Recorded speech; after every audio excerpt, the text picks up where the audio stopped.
Easter before Christ. Easter is the celebration of the miracle of death because it is the celebration of rebirth out of a long, cold, dark, and barren winter. And it's the celebration of the spring equinox when the closeness of the sun and its light and warmth begins to awaken all life on the planet. What is beautiful about Easter and the spring equinox is that it really is nature's promise of eternal life, renewal, a continual renewal of life. And the interesting thing is that we might ask the question, well, what do you mean that nature promises eternality or rebirth? But if we go back to our ancestors, we see that they actually looked at the cosmos as a sacred text. They related to the cosmos as a sacred text. They were so observant of everything in nature. It's actually impossible, I think, for us to know what it was like for our early ancestors who were so much a part of nature that they understood its laws. They observed the earth, the minerals in the earth. They observed the plants, the animals, and their own life. And they also observed the heavens. They observed the skies and the stars and the moon and the sun. They saw and experienced the organizing principles of all life, and they saw that they were clearly intelligent principles.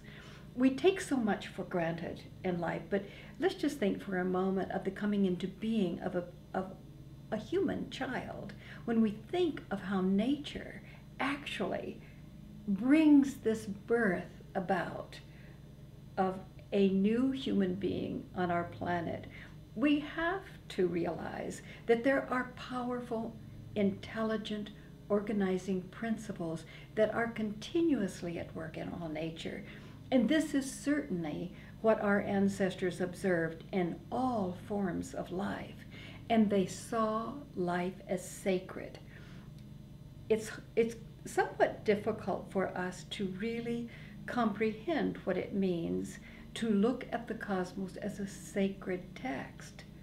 Today, religions have a written text that they call their sacred text.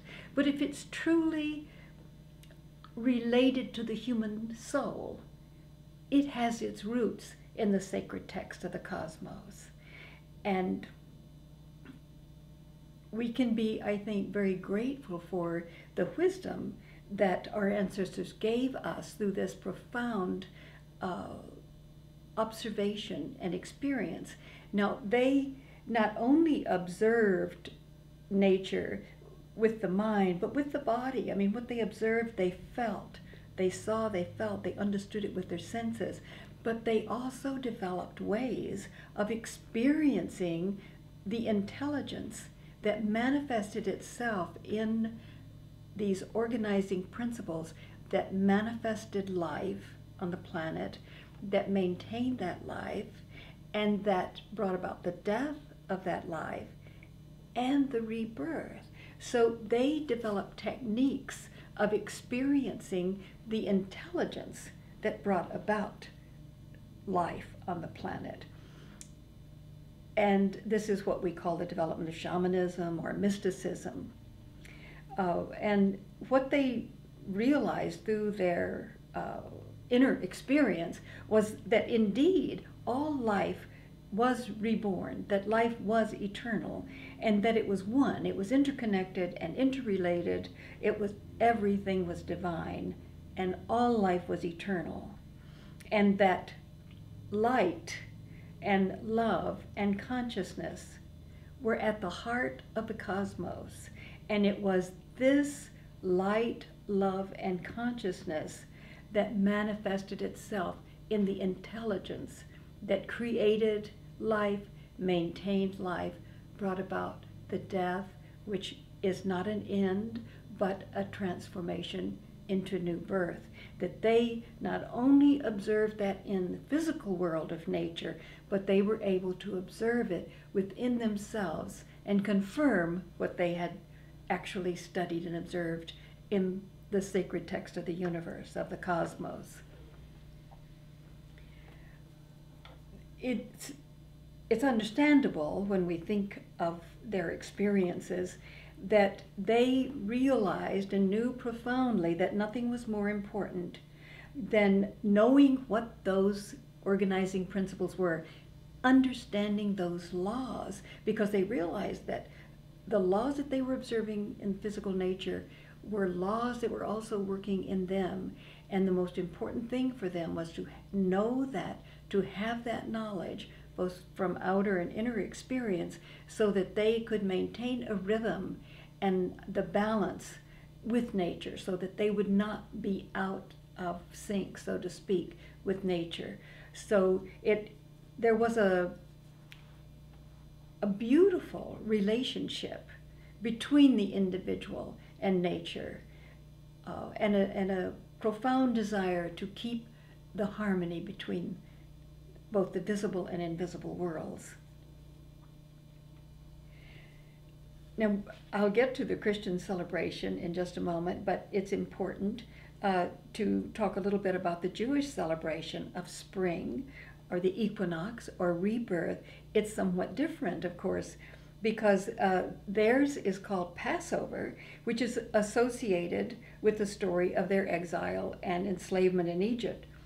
Death, as we know the story, passed over them, and therefore they were free to leave Egypt and return to the land of milk and honey, which was a wonderful symbol for, in the mystical sense, for the rebirth within, not just one individual, but this was rebirth for an entire people.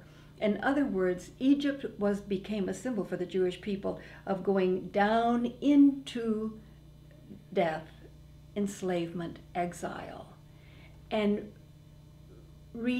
emerging or being reborn out of Egypt as an entire nation of people. And that rebirth meant a new life in the inner world of milk and honey, the mystical world where they were at one with the cosmos. There's a wonderful line that is often read in the celebration of Passover, that in every generation one ought to regard himself as though he had personally come out of Egypt. So we can see from that line that each Jew could consider that he or she had gone through the winter or the death experience and be reborn. So the promise of the cosmic text in Judaism would be a promise for the rebirth of the nation, for a whole people. It's important for us to know that the wisdom of our ancestors continued to exist and was held by many people in the ancient civilizations. The mystery schools were one place where that ancient wisdom of thousands of years from our ancestors was held, and people were initiated. That is, they had the experience of realizing the promise of the cosmos. That is, that death is the source of birth, that life is eternal. That was the key experience of the mystery schools. Because if we understood that, if we understood that we are eternal, then we could begin to understand much, much more about the visible and the invisible worlds. And we would be on our journey, so to speak, to understanding and being able to take into ourselves the wisdom of our ancestors. It's important for us to realize that all religions have their deep roots in this sacred text of the cosmos. Sometimes, however, religions forget that, and we know that they have forgotten that when they begin to speak of themselves as the only true religion, and they begin to fight with each other, and we've seen so much of that on our planet. But the truth is that the deeper orders of reality truly give blossom to that truth in every culture, so that each culture, we might say, is a flowering of this deeper truth. Now, sometimes, of course, the religion does indeed go astray from those deeper roots. And so what we need to ask ourselves of each religion, and especially if it's a religion that we are particularly related to, is to what degree does my religion experience itself as being deeply rooted in the sacred universe? And to what degree does it help me become aware that I am a part of that sacred cosmos, that it has a purpose and I have a purpose? To what degree does it help me to find my purpose and to live it fully in life? That is truly the purpose of religion, is to be aware of that deeper order in the cosmos and to help awaken it in all of us who are part of that tradition.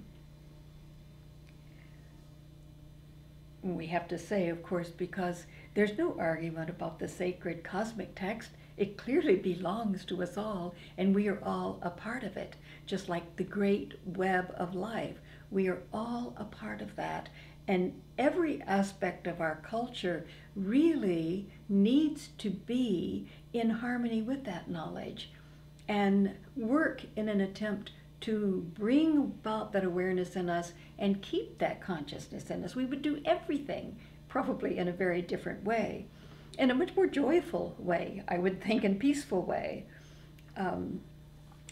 Now, if we discuss the celebration of Easter by the Christian Church, we have to, first of all, realize that the church itself tried to cut those roots and did a very good job of cutting the roots to this ancient wisdom. And they did just about everything they could to make us believe that there were no roots. Three things I want to talk about that they did. They tried to convince everyone that there was absolutely no wisdom before the Catholic Church, the Christian Church. That's the first thing. The second thing, that the Christ was the first and only resurrected God. And the third thing was that Christ was historical, that he actually lived and died in a particular time and place, and only once. Let's look at the first one that I've mentioned, that there was no wisdom before the church. In fact, they did such a good job of this, calling everyone before Christianity pagans, that is, country bumpkins who really knew nothing. How opposite the truth really was. In fact, the culture that Christianity emerged in still maintains so much of the ancient wisdom. They were actually, in fact, talking about the ancient wisdom of Egypt and the philosophical knowledge of Greece and the entire ancient world, and the knowledge of the mystery schools that were initiated into these sacred truths that had been maintained for thousands of years. But it's very, very difficult for us to really comprehend the beauty of that intelligence that they have called pagan. The teachings of Christ actually developed out of this heritage. Specifically, it developed out of the mystical experience of the Jews who had left the temple because they did not feel that their religion was maintaining its roots to the deeper orders of reality. So some Jews went out, as we now know, around the Dead Sea, and then there were other Jewish mystics who were very, very profound thinkers and experiencers in Egypt, and they were called the Therapeutae.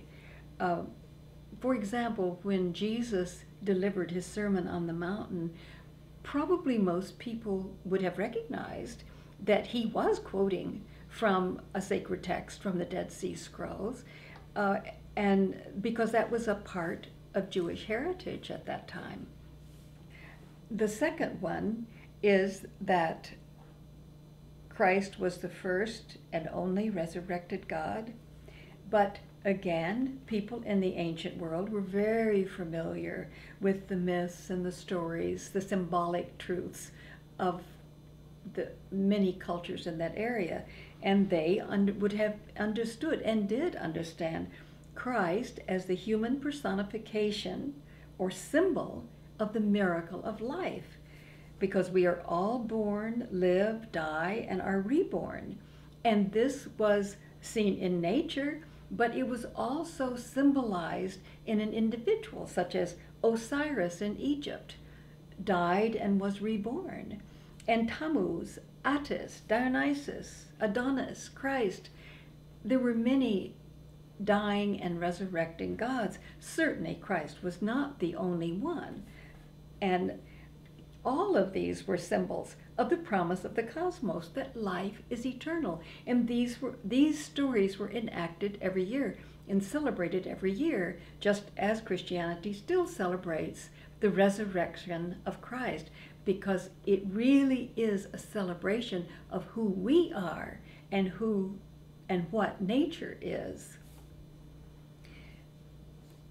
The Nag Hammadi text, which the church thought it had destroyed, what we have discovered recently, tell us exactly that they do not look at Christ or Jesus as historical or as the one and only Christ that was resurrected. And what they say over and over again is, do not follow the Christ, become the Christ. So it's very clear that at the heart of Christianity, there was that deep and profound knowledge that each of us dies and is reborn. Each of us can gain that loving light consciousness that is connected to the intelligence of the cosmos. So the third thing which the church did and succeeded in convincing many people was that Christ was a human being born in a particular time and place in history. And this is so unfortunate, because in doing that, in making Christ historical, they denied the very essence that is at the core or the very heart of the resurrection, because the resurrection means that death is eternally giving birth to new life. That was the story of Osiris, of Attis, of Adonis, of all the dying and resurrecting gods. It's that it happens continuously in every spring and every time of the year and with every death, that there is a rebirth. So unfortunately, the very thing that so many Christians feel so strongly about is that Christ was in fact historical. And there probably was a mystic who we could call Jesus. There were several mystics, as I've mentioned before, who were very, very profound in their experience and in their knowledge. But Jesus as Christ is a symbol of the eternality of life, that life is constantly coming into being. And there is a story which was very prominent in Christianity for many centuries, and that is that the Virgin didn't give birth once. She was continuously giving birth. And this is the cosmic story. This is the promise of the equinox. This is the miracle of death, that life is always born out of death. Now, it's so important, I think, for our planet today that we rediscover within ourselves the wisdom of our ancestors. And that wisdom came from observing and experiencing the laws of the cosmos. And those laws can be understood abstractly by the intellect, and they can be experienced by the heart. And when they're experienced in the heart, we know that the cosmos is loving and creative, that we are one, we are part of that. And I think that when we begin to rediscover this ancient cosmic text that is all around us and in us, that this will be a way of bringing religions together and helping them to connect to their own deep roots and allowing the beautiful flowering of different religions and different cultures, or different expressions, different rituals, but that the roots are deep in who we are and what the universe is. That this will be, I think, a profound healing for ourselves individually and for our religions and also for our planet.